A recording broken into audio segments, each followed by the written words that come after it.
On April 12, 1945, at the precise hour of 2:30 p.m., a formidable squadron of 9 Mitsubishi G4M Betty bombers, flanked by their vigilant A6M0 fighter escorts, sliced through the skies above the East China Sea.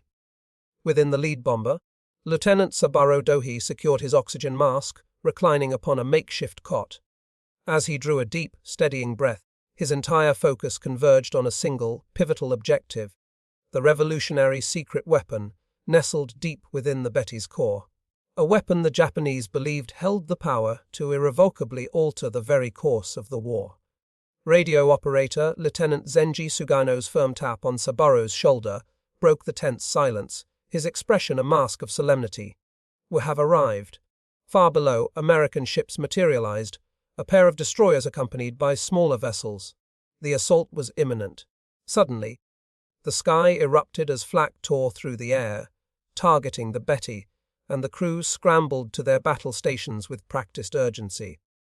A chilling certainty settled upon them. If radar hadn't already betrayed their presence, their position would undoubtedly be reported in moments. It was a heart-pounding race against time before the might of superior Allied air power would descend upon them. Saburo moved towards a trapdoor, a portal grimly nicknamed the Devil's Gate by the pilots. Yet Saburo remained resolute. "My deepest gratitude for everything." In that fleeting moment, a silent, profound understanding and mutual respect passed between the two men. Sugano offered a crisp salute, which Saburo returned with a faint smile for his comrade. The moment of truth had come. With a final, deep breath, Saburo descended through the Devil's Gate and down a small ladder, stepping into the embrace of his destiny. The weapon Saburo was destined to pilot hung suspended high above the churning sea, cradled within the bomber's modified bomb bay. He felt the fierce tug of the wind as he maneuvered himself into the familiar, cramped confines of the cockpit, his hands finding the controls with practiced ease. Taking a deep breath, he fought to orient himself amidst the chaos. Through the narrow opening of the Betty's bomb bay doors, he caught a tantalizing glimpse of the ferocious battle unfolding below. 30 kamikaze bombers streaked towards the U.S. destroyer, the Mannert L. The ship's crew fought with desperate courage, a torrent of gunfire lashing out against the descending Japanese planes. As the 30s closed in, one was obliterated in a fiery explosion. Another veered off course, but the third pressed on relentlessly. Bolstered by their initial success, the crew of the Mannert L. Abele unleashed a relentless barrage upon the final attacker. Yet the determined Zero could not be stopped. It slammed into the destroyer's starboard side with devastating force. The bomb it carried pierced the deck, detonating in a cataclysmic explosion. High above the maelstrom, Saburo completed his final preparations. Tapping out a Morse code message, he was ready to be unleashed. With his heart hammering against his ribs, Saburo braced himself for the drop, for the precipitous dive that would seal his fate. But an agonizing minute stretched into an eternity, and nothing happened. A cold dread began to seep into Saburo's stomach. He was a helpless target, suspended over a sea of enemy fire. Every moment the Betty continued on its course, his target slipped further away. Aboard the bomber, the aircraft commander's urgent shout cut through the din, directed at Lieutenant Zenji Sugano. The explosive release bolt had malfunctioned. Sugano now had to manually jettison the rocket bomb. Closing his eyes, unable to witness the inevitable, he released the weapon. Without warning, Saburo plummeted through the sky. The sensation was like the very floor had vanished beneath him, yet he desperately clung to his training. His hand shot out, activating a dial on the dashboard. His thumb found the button on the joystick and pressed down. In that instant, he unleashed a top-secret marvel of technology, a force that granted him unimaginable speed. An overwhelming power, unlike anything he had ever experienced, took hold, slamming him back into his seat. A deafening, otherworldly roar consumed all sound. The battle cry of the thunder gods had been unleashed. 8 months before the fateful mission of April 12, 1945, on a sweltering evening, a group of raw naval cadets, fresh from flight school, gathered at Takao Airfield in Taiwan. They sat on tatami mats, a current of barely contained excitement running through them as they awaited their commander. They knew only that they had been chosen for a top-secret mission, a mission that promised control of a weapon more powerful than any before it, if they proved worthy.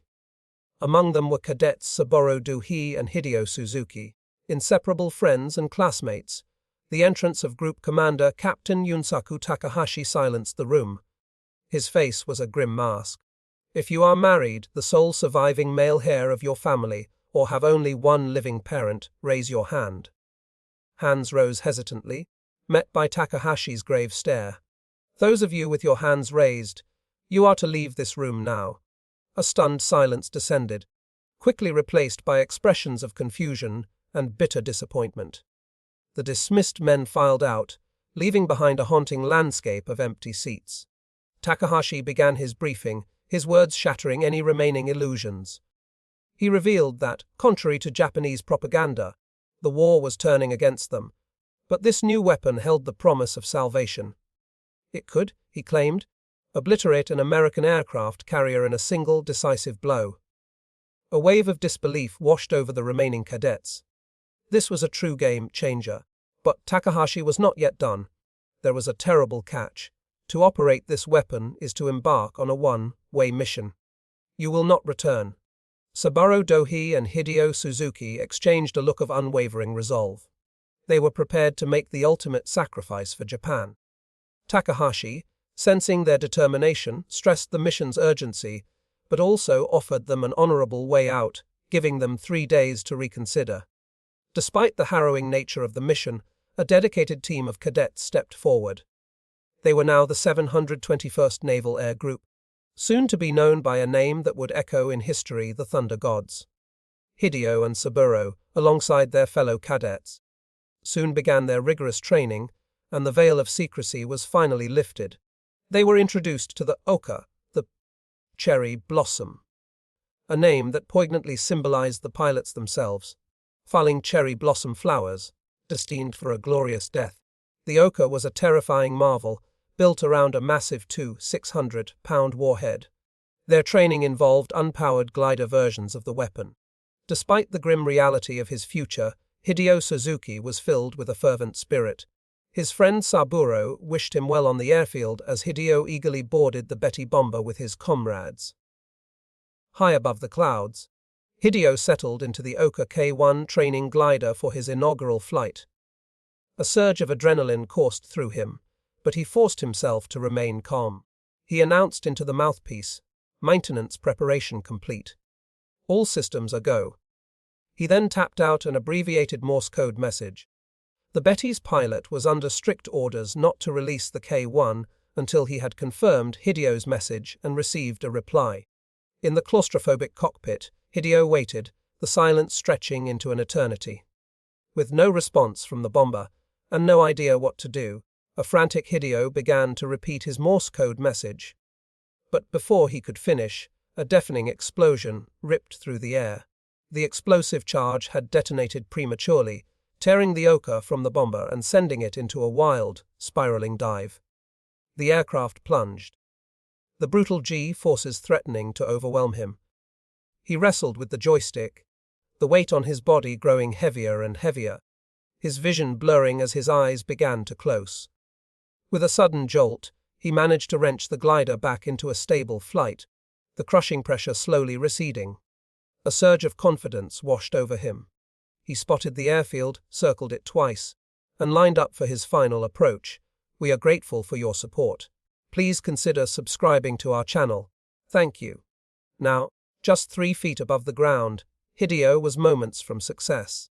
Remembering his training, not to force the landing but to let the craft's energy bleed off until the skid made contact. Hideo gritted his teeth and held on.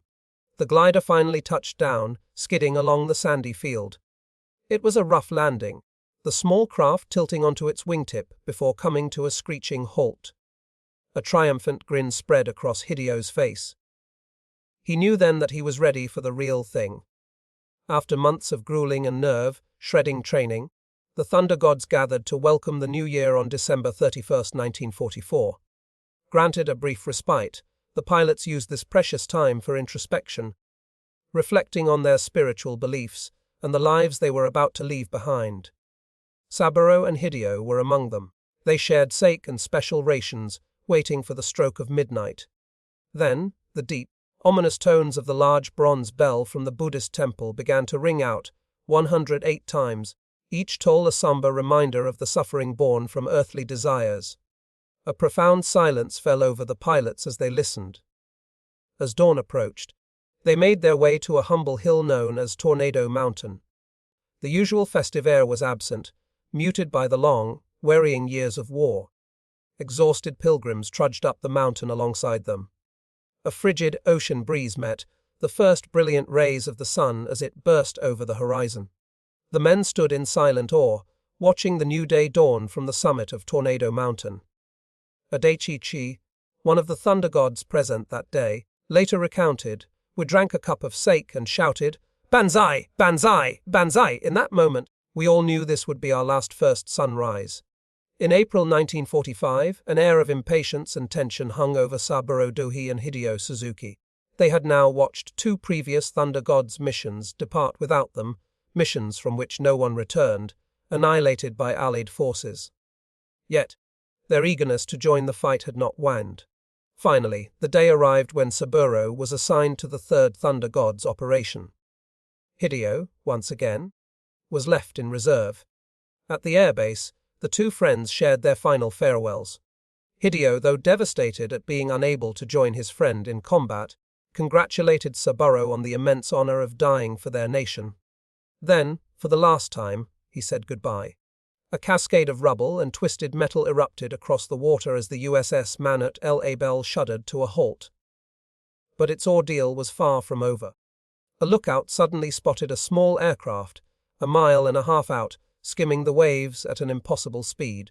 The crew had never witnessed anything like it. There was no time to react. Saburo and his Ohka were a blur, hurtling toward the vessel, tearing a path through the sky. He took one last, deep breath and closed his eyes, his mind transported back to the golden dawn atop Tornado Mountain. The 600-pound warhead of Saburo's Ohka slammed into the side of the ship. Having manually launched Saburo's Ohka, Zenji Sugano had watched his friend's entire journey and now witnessed the cataclysmic explosion. He's done it. Saburo's Ohka had eviscerated the ship's midsection, buckling its keel and instantly severing all power, lights, and communications. Below deck, water rushed in from all sides, giving those trapped no chance to comprehend their fate. The Ohka had fulfilled its purpose. The captain of the Mannert L, Abele, gave the order to abandon ship as it broke in 2, the bow and stern drifting apart before succumbing to the waves. Dozens of men were trapped inside. The combined assault of the kamikaze, the Ohka, and the subsequent strafing claimed 83 lives and wounded 35. This operation would later be hailed as the most successful use of the Ohka in the entire war. Saburo would never know that his sacrifice had sunk the one and only ship to be destroyed by an Ohka, nor that his target had not been a capital ship, but a small destroyer on picket duty. Despite their unwavering sacrifice, the Ohkas and their pilots would only damage 6 other U.S. ships.